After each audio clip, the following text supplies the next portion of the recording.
तो ये हो गया हमारा ल्यूमेन, ठीक है।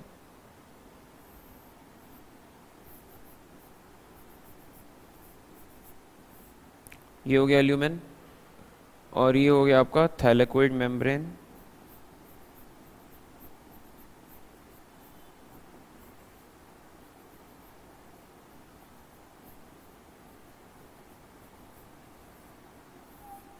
ल्यूमेन थैलेकोइड मेम्ब्रेन, ठीक।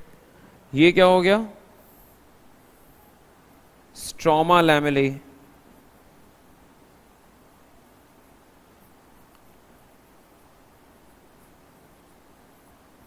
स्ट्रोमा लैमेले, ठीक। ये इसको फ्रिट चैनल भी कहते हैं।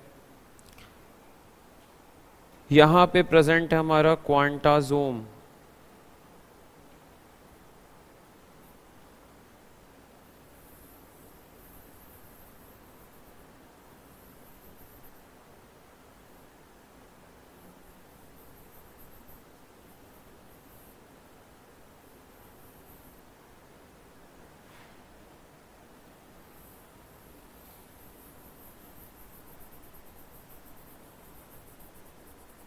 ठीक है ना।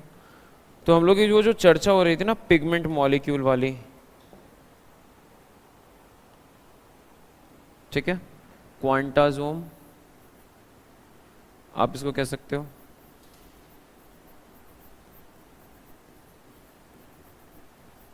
क्वांटाजोम, ठीक। क्या इस क्वांटाजोम में लगभग 250 से 400 पिगमेंट मॉलिक्यूल,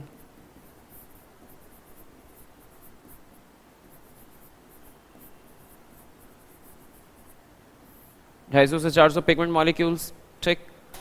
और इसको हम मान सकते हैं PS फोटो सिस्टम 2, ठीक।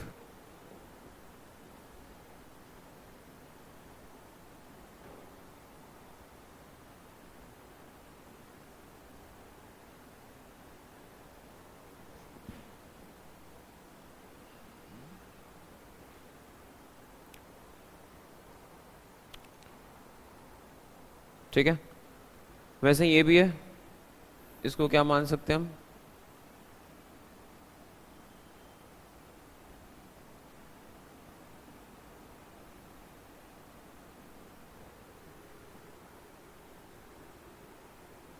अरे यार, इसमें क्या होगा हमारा डार्क रिएक्शन, और इस थाइलेकोइड में क्या होता है हमारा लाइट रिएक्शन। लाइट रिएक्शन, ठीक। अगर हम देखें यहाँ पे ये जो डार्क रिएक्शन है, तो डार्क रिएक्शन में बेसिकली क्या होगा हमारा Krebs cycle, sorry Calvin cycle. क्या होगा हमारा ये कैल्विन साइकिल। और लाइट रिएक्शन में क्या होगा हमारा फॉस्फोराइलेशन।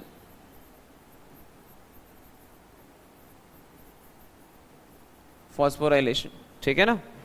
तो अब हमारा जो स्टार्टिंग है, मतलब इसमें क्या होगा Calvin cycle and then formation of glucose,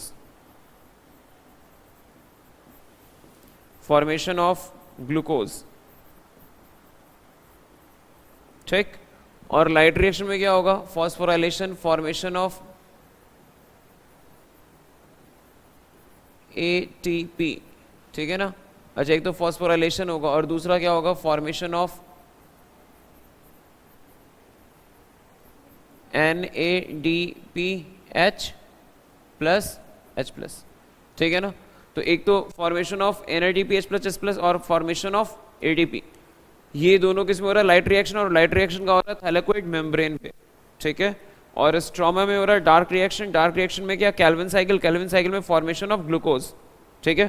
तो अब हमारा जो पहला ऑब्जेक्टिव होगा वो क्या होगा, पहले इसको पढ़ना है, यानी कि इस पूरे लाइट रिएक्शन को जो कि थैलेकोइड में होगा, एंड देन फिर हम किस पे आएंगे डार्क रिएक्शन में जो कि किस में होगा स्ट्रॉ में होगा, देन चैप्टर ओवर, ठीक है। अब ये लास्ट 2 टॉपिक ही बचा हुआ, ठीक है ना।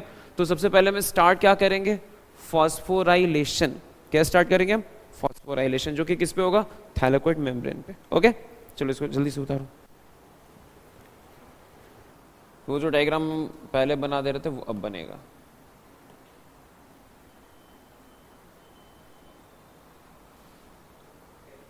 और फॉस्फोराइलेशन में कौन सा? फोटोफॉस्फोराइलेशन। Photo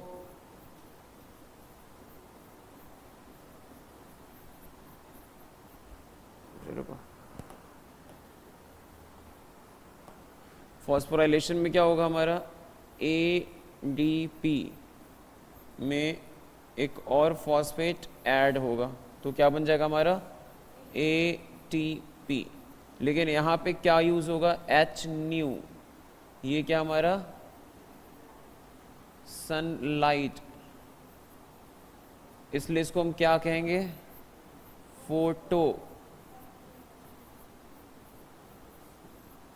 phosphorylation. तो फॉस्फोराइलेशन वैसे दो टाइप का होता है, एक ऑक्सीडेटिव फॉस्फोराइलेशन, ठीक है?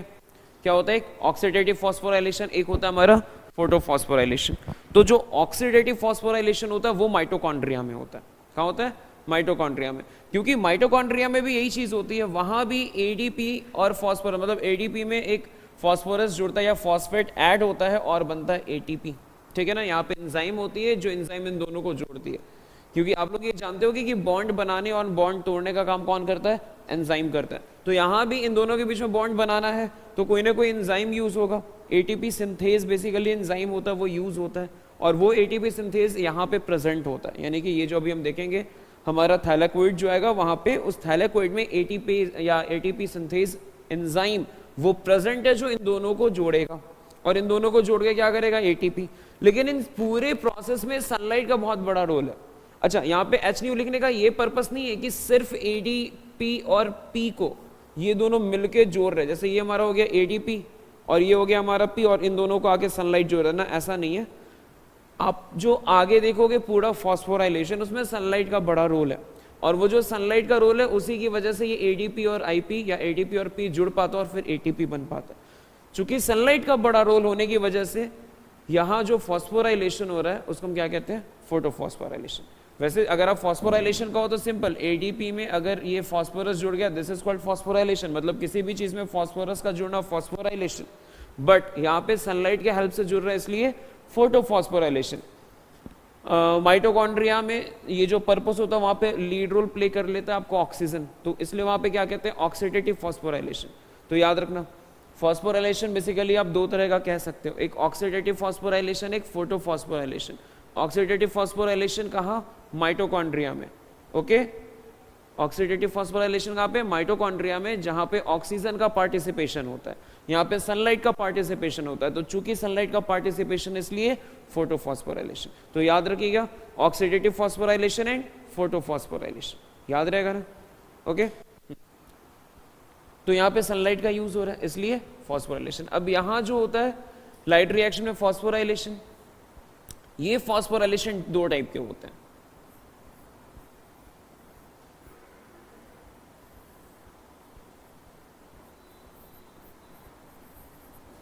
एक होता है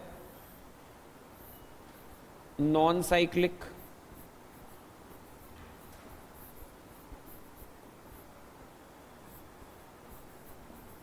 फोटो फॉस्फोराइलेशन, ठीक है, और एक होता है हमारा साइक्लिक।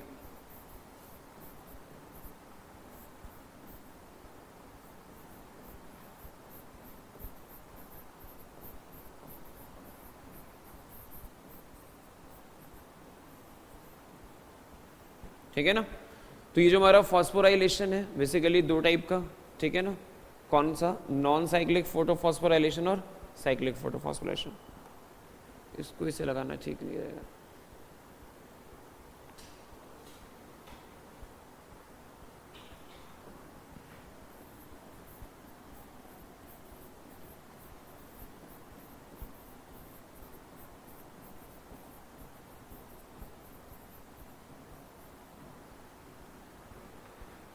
ठीक है ना? Two types of photophosphorylation, non cyclic photophosphorylation है, साइक्लिक फोटोफॉस्फोराइलेशन। ठीक है, लिखो इतना लिखा हुआ है ना तुम लोग को ये सब? क्या कहाँ पे? हाँ बेटा, हाँ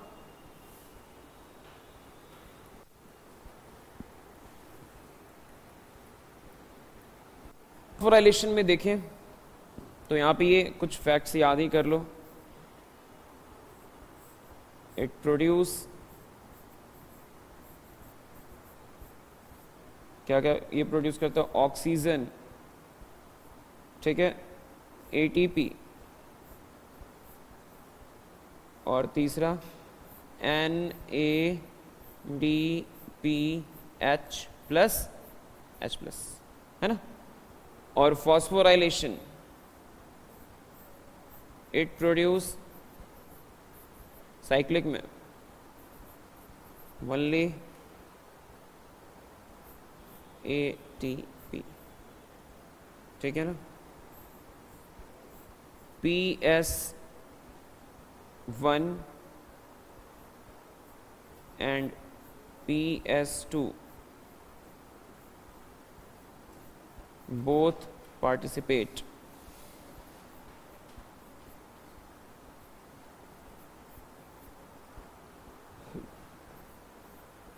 ONLY only PS1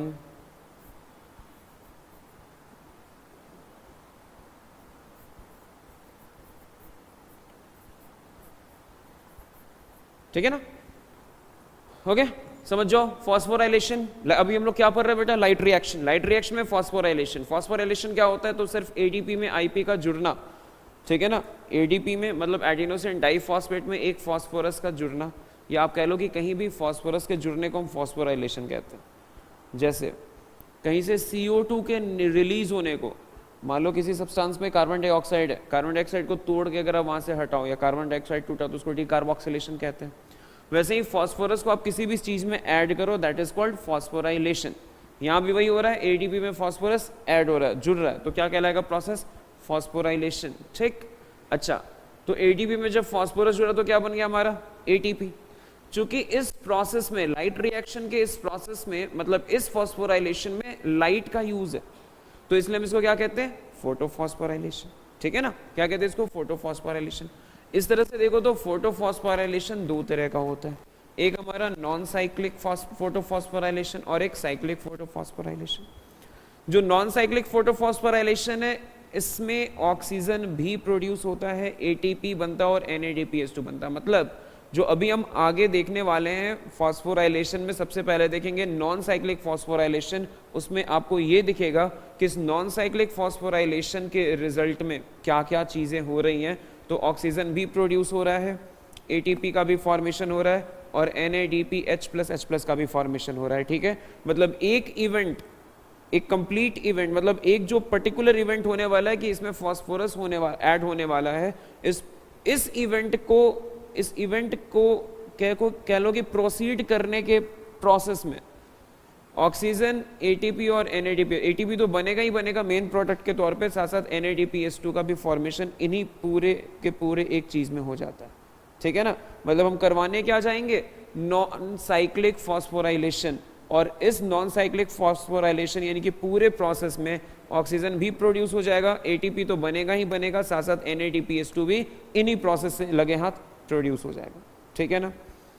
PS1 और PS2 दोनों एक्टिव रहेंगे, दोनों मिलके पार्टिसिपेट करेंगे, दोनों ही काम करेंगे. वहीं पे अगर हम साइक्लिक में देखें तो साइक्लिक में सिर्फ एटीपी का फॉर्मेशन होगा. सिर्फ किसका फॉर्मेशन होगा? एटीपी का फॉर्मेशन होगा. ना ही वहां NADPH2 का फॉर्मेशन होना है, ना ही वहां ऑक्सीजन का फॉर्मेशन हो रहा है. याद रहेगा.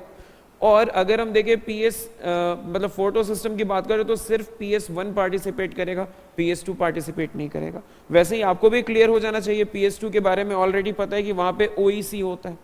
अब जब PS2 पार्टिसिपेट कर ही नहीं रहा, PS2 एक्टिवेट है ही नहीं, एक्टिव है ही नहीं, तो जाहिर सी बात है कि वाटर का ब्रेकडाउन वगैरह तो होने से रहा नहीं. उसके बाद इस तरह से ऑक्सीजन का प्रोडक्शन हुआ नहीं. ठीक है ना. साथ साथ तुम्हारा जब ऑक्सीजन का प्रोडक्शन हुआ नहीं, वाटर का ब्रेकडाउन हुआ नहीं, इलेक्ट्रॉन आया नहीं. चूंकि वाटर ब्रेक होता तो सिर्फ ऑक्सीजन ही नहीं, प्रोटॉन भी आते, इलेक्ट्रॉन भी आते हैं, दो चीज और मिलते हैं ना. तो PS2 तो वर्क कर नहीं रहा है, तो PS2 वर्क नहीं कर रहा है तो वाटर का ब्रेकडाउन नहीं हो रहा. वाटर का ब्रेकडाउन नहीं हो रहा तो एक्स्ट्रा इलेक्ट्रॉन नहीं मिल रहा, एक्स्ट्रा प्रोटॉन नहीं मिल रहा. जब एक्स्ट्रा इलेक्ट्रॉन और एक्स्ट्रा प्रोटॉन नहीं मिल रहे तो क्या NADPH2 का फॉर्मेशन नहीं हो रहा है। समझ में आ रहा है ना? तो कहीं ना कहीं इनका और इनका, इन दोनों का क्या रिलेशन है? इन दोनों का रिलेशन है PS2 से, क्योंकि PS2 क्या करता है? वाटर का ब्रेक डाउन करता है, और वाटर का ब्रेक डाउन हो रहा है तो इन दोनों का कहीं ना कहीं एक इनडायरेक्ट वे में रिलेशन है वाटर से, क्योंकि इसको भी जो हाइड्रोजन मिलना है वो अल्टीमेट तो वाटर से ही आएगा, और वाटर ब्रेक डाउन नहीं हो रहा है। और ये जो ऑक्सीजन प्रोड्यूस होना ये भी तो वाटर से ही आ रहा है, और वाटर ब्रेक डाउन नहीं हो रहा है। क्यों नहीं हो रहा है? क्योंकि PS2 एक्टिवेट नहीं है। क्लियर है? वहीं पे साइक्लिक में जब हम देखेंगे तो साइक्लिक में देखा क्या दिखेगा हमें कि PS1 बस PS1 पार्टिसिपेट कर रहा है तो ATP का फॉर्मेशन हो जा रहा है। तो और ये साइक्लिक फॉस्फोराइलेशन करवाया भी इसी चीज के लिए जाता है कि ATP हमारा एनर्जी करेंसी है। जब आप पूरे प्रोसेस को कर रहे हो, यानी कि इतना बड़ा ग्लूकोज का फॉर्मेशन कर रहे हो, तो हमारे पास ATP, हालांकि ATP इससे भी बन जा रहा है, नॉन साइक्लिक से बन जा रहा है, फिर साइक्लिक की जरूरत क्यों पड़ी? तो नॉन साइक्लिक से जो ATP प्रोड्यूस हो रहा है वो तो आया, लेकिन सरप्लस अमाउंट भी हमारे पास रहना चाहिए। जैसे अगर मान लो आपको यहाँ से दिल्ली जाना और पता चला कि 5000 रुपीज़ में आप जाओगे और एग्जैक्टली वो काम करके यहाँ आ जाओगे, ओनली 5000, तो सिर्फ आप 5000 तो नहीं ले जाओगे, कुछ सरप्लस अमाउंट रखोगे ना पास में, 1000 2000 इमरजेंसी कंडीशन के लिए या थोड़ा एक्स्ट्रा सरप्लस में। तो ये जो ATP का फॉर्मेशन है ये क्या करता है? वही जितने ग्लूकोज बनाने और जो अमाउंट एक्स्ट्रा लगेगा या फिर लगने की चांसेस हो सकती है उसको फुलफिल करता है, यानी कि ATP की कमी ना हो, इसलिए PS2 में, या यूं कहोगे इसलिए PS2 सॉरी फिर से बोल रहा हूं, ATP की कमी ना हो उस पूरे प्रोसेस में, ग्लूकोज को बनाने के प्रोसेस में ये ना हो कि ग्लूकोज नहीं बना ATP की कमी से, एनर्जी करेंसी की कमी से, इसलिए extra source of ATP generate किया गया, और वो क्या? Through cyclic phosphorylation. किस बात को समझ पा रहे हैं? बिल्कुल मेन ये है, लेकिन ये एक्स्ट्रा में है, ये भी होता है, ये भी होता है, ठीक है ना? कभी ऐसा सिचुएशन आ जाए क्वेश्चन में कि सिर्फ 700 नैनोमीटर की लाइट दी जा रही है, तो आपके दिमाग में तुरंत हिंट करेगा कि भाई नॉन साइक्लिक फॉस्फोराइलेशन तो नहीं होगा, क्योंकि 700 नैनोमीटर पे PS2 इनएक्टिव हो जाएगा। PS2 इनएक्टिव हो गया तो सारा का सारा काम खत्म। एक्टिव क्या है? सिर्फ हमारा PS1, लेकिन उसमें दिमाग में आना चाहिए अगर सिर्फ PS1 एक्टिव है तो भाई ATP का फॉर्मेशन तो कर लेगा एटलीस्ट। तो क्या होगा? सिर्फ ATP का फॉर्मेशन होगा। किसका फॉर्मेशन होगा? ATP का, ना ही NADPH2 का और ना ही ऑक्सीजन का। क्लियर है पूरी बात? एकदम आर पार। इतने दूर से कोई क्वेश्चन आएगा कुछ नहीं छूटेगा। चलो ठीक, याद रहेगा, लिखो उसको, लिखो।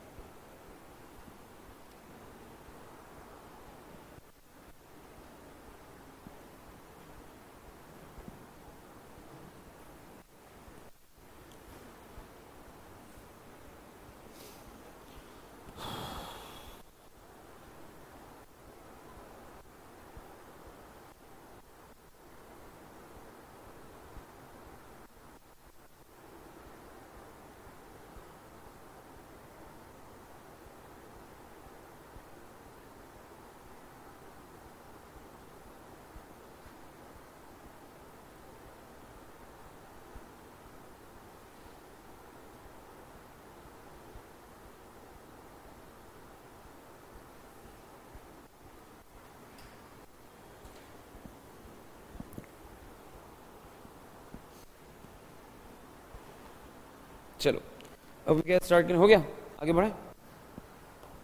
अब क्या स्टार्ट